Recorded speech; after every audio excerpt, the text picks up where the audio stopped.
Assalamualaikum warahmatullahi wabarakatuh. Salam sejahtera buat kita semuanya. Jumpa lagi dengan channel kami An Automobil. Pada kesempatan video kali ini kita akan sharing seputaran indikator overheat pada mobil Nissan Grand Livina. Seperti teman-teman lihat pada video kali ini. Jika sewaktu-waktu teman-teman mengalami hal seperti ini, jangan dipaksakan jalan agar tidak keluar budget yang lebih untuk proses perbaikannya. Penyebab umumnya yang pertama adalah motor fan mati, radiator pecah, radiator mampet, dan lain-lain. Yang perlu dilakukan berhenti di kiri jalan, konsultasi ke bengkel, dan derek ke bengkel. Radiator pecah seperti terlihat pada video kali ini. Air keluar dari kisi-kisi radiator. Untuk harga penggantian spare part terlihat pada gambar tersebut. Yang kedua, motor fan mati. Bisa dilihat dengan cara nyalakan AC, maka motor fan akan menyala. Jika ketika kita menyalakan AC motor fan mati, bisa dipastikan motor fan bermasalah, maka harus dicek terlebih dahulu. Seperti itu teman-teman. Jadi kalau kita tetap paksakan jalan, maka yang akan terjadi mesin akan noise. Yang kedua, jika dipaksakan terus-menerus, maka mobil akan mati. Jika mesin sudah noise dan mati, kemungkinan air masuk ke dalam ruang bakar seperti terlihat pada video kali ini. Jadi bisa dipastikan antara blok dan head sudah melengkung sehingga harus dipapras kembali. Seperti itu teman-teman. Kemungkinan untuk estimasi perbaikan antara 5 juta sampai 15 juta tergantung kerusakannya. Jadi ini proses menurunkan mesin. Setelah mesin diturunkan, pelan-pelan kita bongkar bersama tim An Automobil. Kita lepas headnya teman-teman. Jadi yang kita lepas itu head dari mesin. Jadi teman-teman juga di sini bisa belajar bareng, tahu tentang seputaran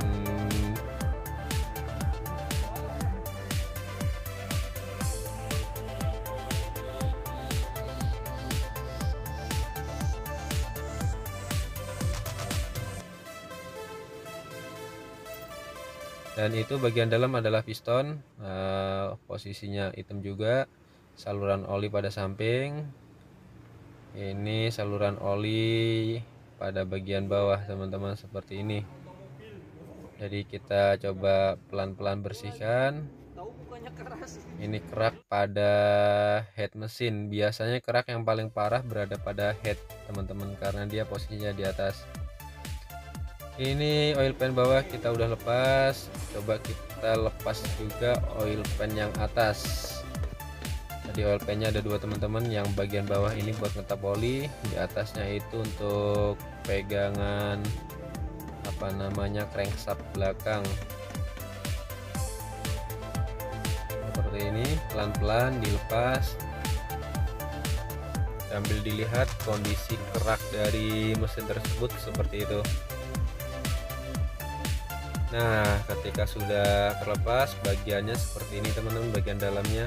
Jadi terkadang yang bikin mesin bunyi itu kerak dari mesin tersebut rontok, dan rontokannya tersebut menghambat saluran oli. Dan ini saluran olinya teman-teman yang masuk ke dalam blok sama head yang bagian atasnya melalui pompa tentunya.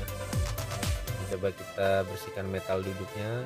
Jadi ini metal duduk teman-teman, agar nanti kita lepas bautnya lebih gampang karena bautnya sudah tebal. Jadi kuncinya terkadang susah untuk masuk ke dalam baut tersebut.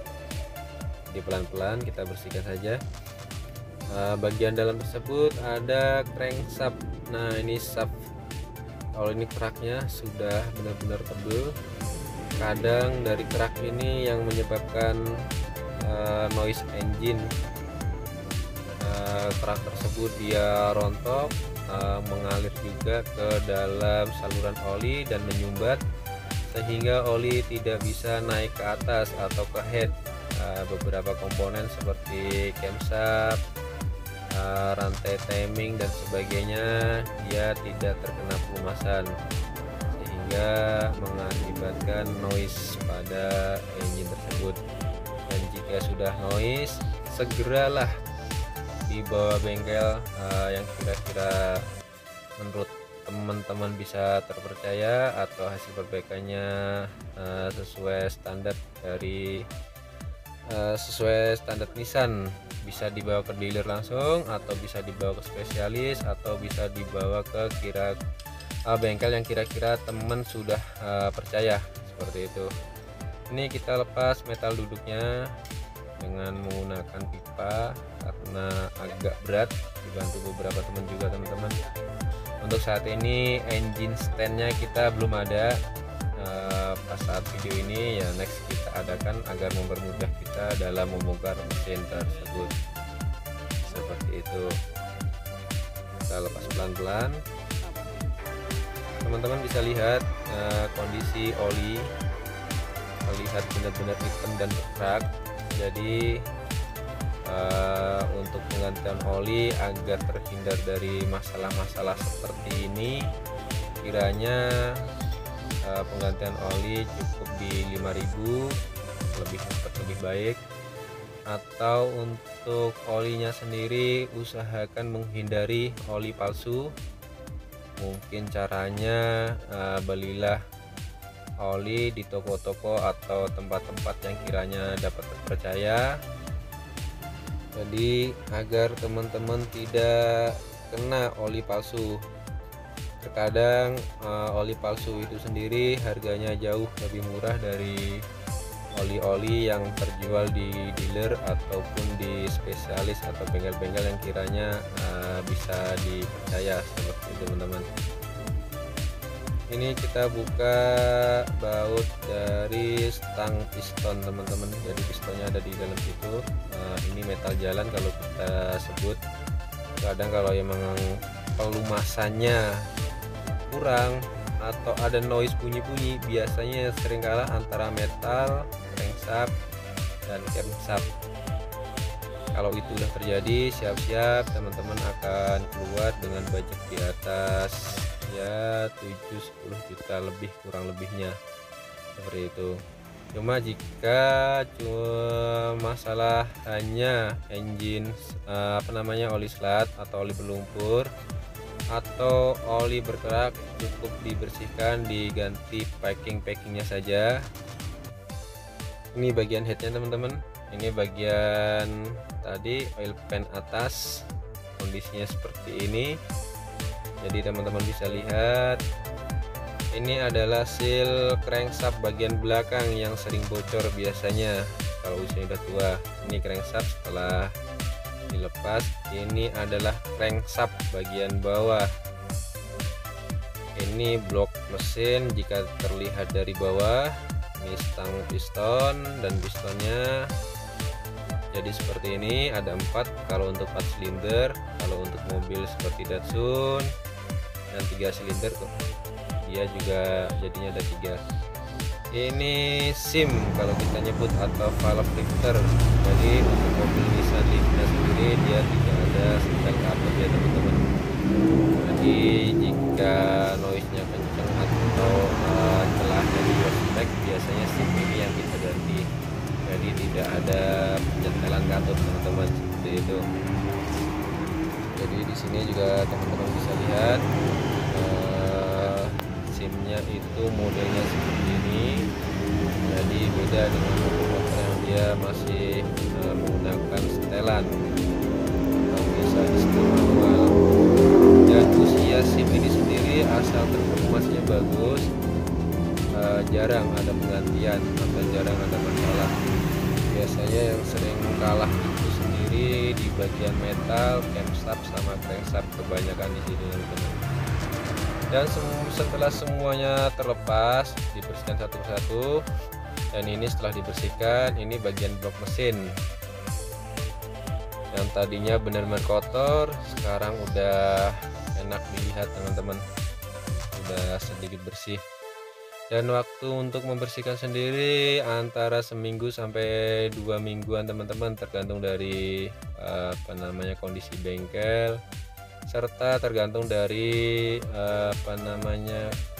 kondisi mesin itu sendiri. Ini valve lifter, ini adalah klep X sama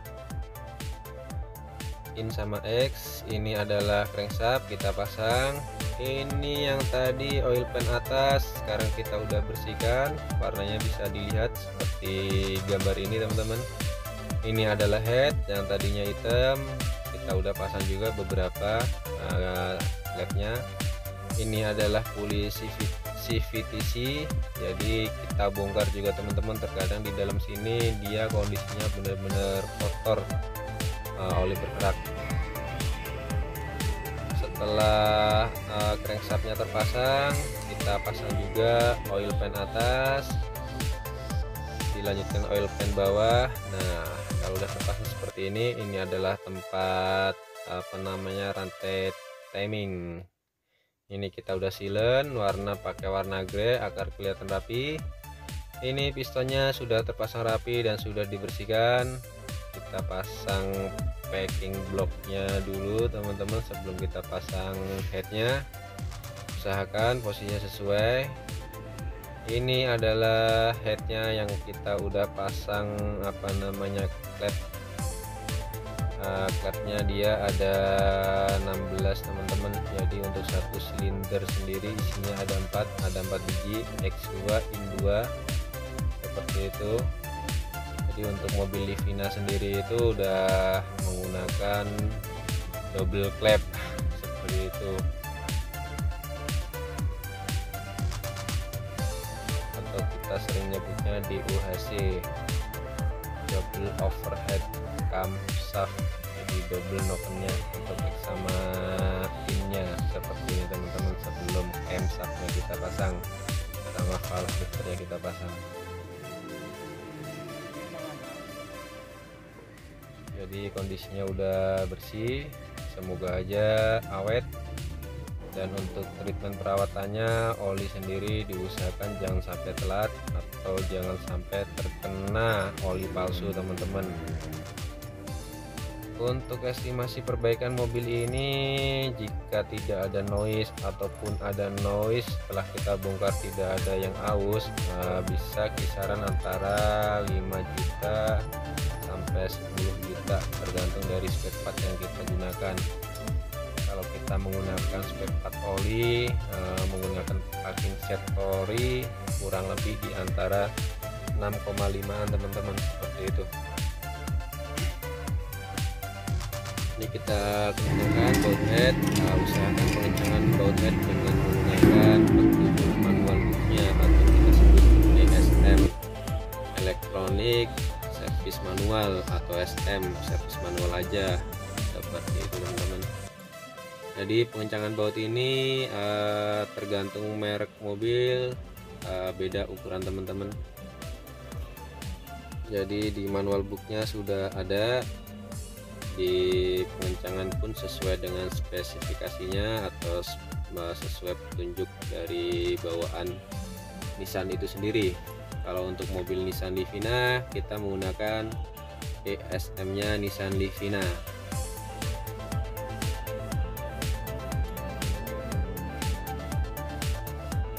Jadi teman-teman, kiranya kalau mobil teman-teman ragu dengan kondisi olinya, bisa dibawa ke bengkel kami untuk pengecekan lebih lanjut.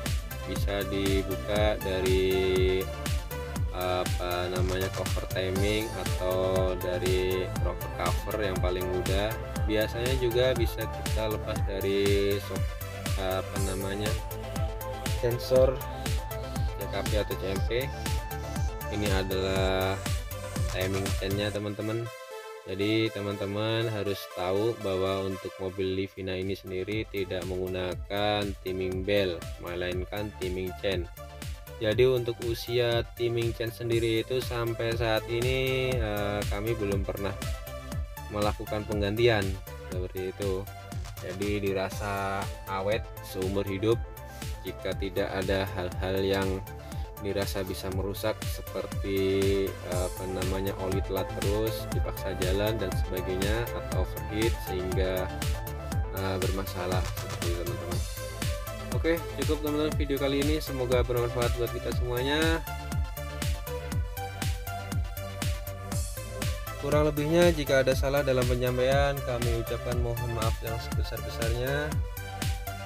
Kritik, saran, dan masukan bisa teman-teman masukkan di kolom komentar.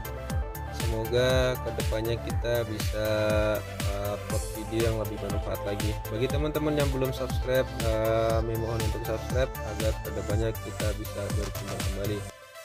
Assalamualaikum warahmatullahi wabarakatuh.